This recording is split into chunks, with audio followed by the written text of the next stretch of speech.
Observe these pencils. They have been through a manufacturing process.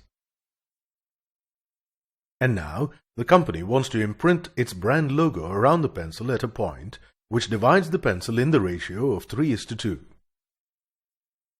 Now, if you consider a pencil as a line segment, then how would you find a point that would divide the line segment in a given ratio?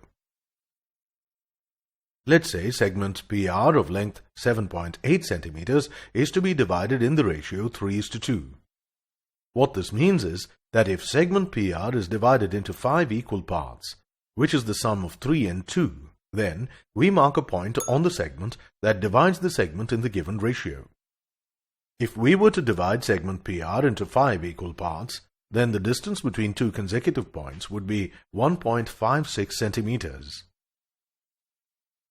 And the required point would be at a distance of 4.68 centimeters from point P. It's difficult to mark such a point accurately using a ruler.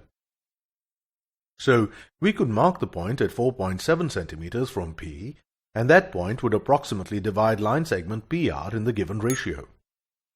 In addition to this method, there's another method to divide a line segment in a given ratio. Let's explore this method.